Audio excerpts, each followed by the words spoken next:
Pakistan was sleeping quietly on the night of the 7th of May 2025. Then, at 1:05 a.m., everything changed. India launched airstrikes on 9 different spots across Pakistan and Pak. India says over 70 militants were killed. Pakistan's now calling it an act of war. Don't forget, both countries have nuclear weapons. So the big question is, will Pakistan strike back?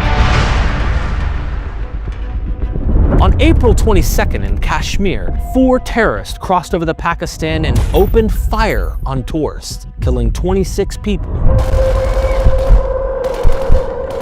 All across India, people are furious. They marched in protest. After that, India took a calmer approach. They stopped talks with Pakistan and froze the river water pact that sends water from India to Pakistan. Pakistan didn't take it lying down. Their leaders shot back. If you block our water, you'll have blood in those rivers. The Indian Prime Minister gave full permission to pick targets, make plans, and act as they saw fit. Intelligence agencies went to work tracking down those terrorists, and the army took its positions along the border. Fighter jets ran drills in the sky, warships patrolled the waters, and soldiers loaded their weapons. Pakistan was on high alert. Nobody there was getting much sleep. It felt like everyone knew something big was coming.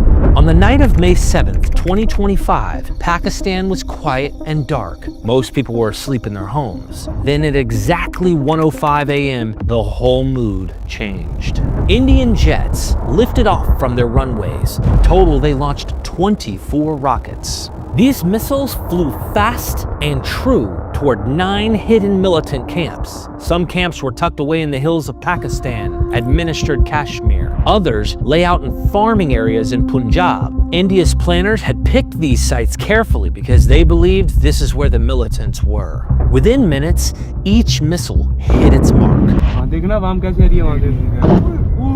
In Muzaffarabad, locals heard deep booms and saw tall clouds of smoke. In Kotli and Shakagar, flames lit up dark fields. In Ahmedpur Shakia, villagers ran outside to find the ground shaking and dust rising where a camp once stood. Indian leaders say they aimed only at the camps. No homes, schools, or army bases were touched. They made sure the attack was precise to spare ordinary people. By 1:25 a.m., the final missile fell into its target and the attack was over. Back at Indian command centers, officers watched their screens and saw that the operation went as planned. The jets returned to base. Over the border, Pakistan's reaction was quick and intense. Air raid sirens screamed in cities. Soldiers ran to their stations. Radar dishes turned to track the skies. Families woke up in panic, huddling in basements or rushing into the streets. No one slept that night. By morning, the news came out. India says about 50+ militants were killed in the strikes. Pakistan's leaders condemned the attack as an act of war and warned they might respond soon.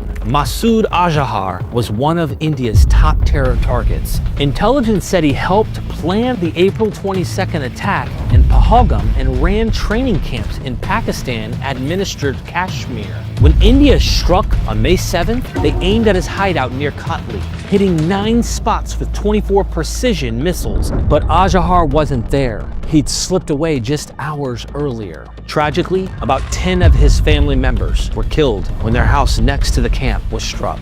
As for Azhar himself, no one knows for sure what happened to him during the raid. He could still be alive, hiding somewhere, or he might have been injured or killed later. And this isn't the only clash that happened between India and Pakistan.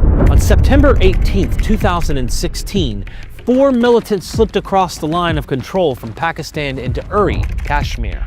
Under cover of darkness, they breached the camp fence and opened fire on sleeping soldiers. By the time help arrived, 19 Indian soldiers were dead and over 30 wounded. The attackers then vanished back across the border. India reacted with outrage, blaming Pakistan-based groups for the raid. Diplomatic ties and some trade with Pakistan were scaled back immediately. India's surgical strikes 10 days later, on the night of September 28th to 29th, India launched surgical strikes against militant camps across the line of control. Quiet planning intelligence pinpointed the exact locations of 7 militant launch pads. Only top commanders knew the plan. stealth crossing after midnight. Para-special forces teams crossed the line of control on foot, avoiding patrols in rough terrain. Precision raids. They hit each camp with explosives and grenades, destroying bunkers, weapons, and communication gear. Brief firefights broke out, but the strikes were over in minutes. Swift withdrawal. Troops pulled back across the border quickly, leaving flattened camps behind.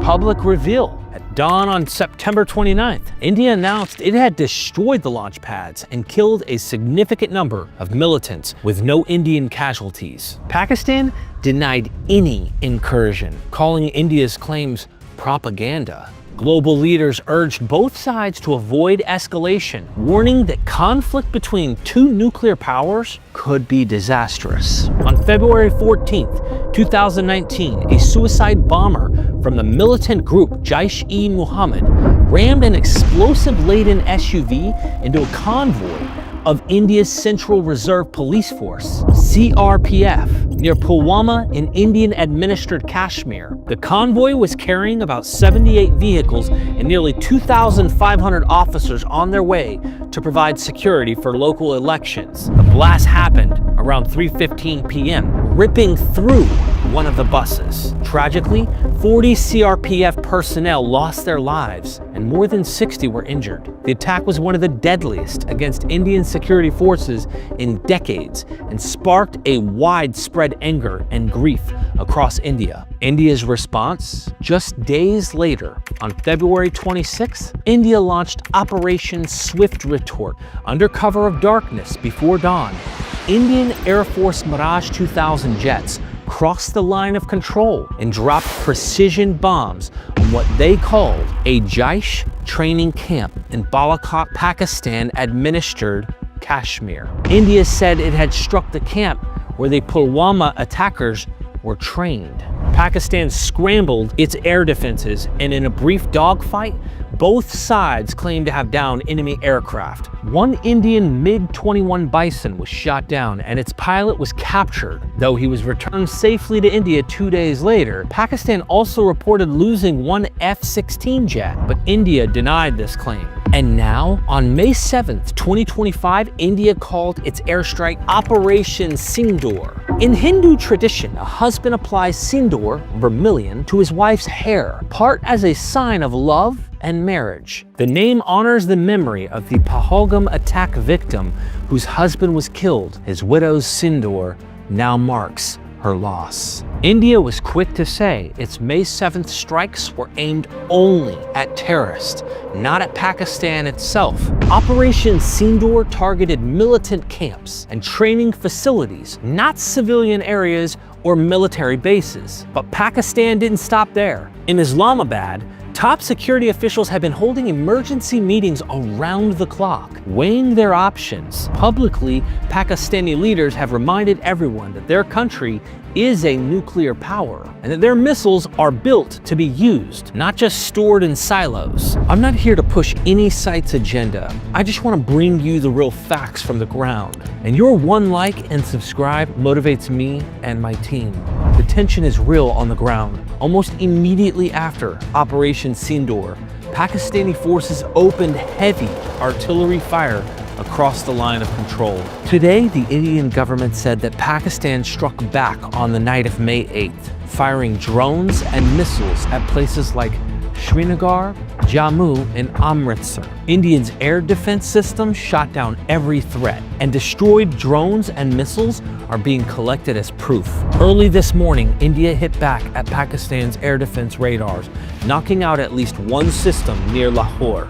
Along the line of control in Jammu and Kashmir, Pakistan also fired mortars and heavy artillery into border villages in Poonch and Rajouri. Local officials report that at least 15 civilians, including women and children, were killed in the shelling, with 43 more injured. India's leaders are watching Pakistan's movements closely. India's military remains on high alert along the border, with fighter jets scrambling on training missions and troops reinforcing forward positions. The Prime Minister has publicly said that India wants peace, but will not hesitate to defend itself. Ordinary Pakistani citizens, already struggling with high inflation and a shaky economy, now face the added fear that a full-scale war could break out at any moment. People report sleeping with one ear open for sirens, and families are quietly stockpiling food and water just in case. For now, both countries are locked in dangerous standoff. India insists it struck only terrorists. Pakistan insists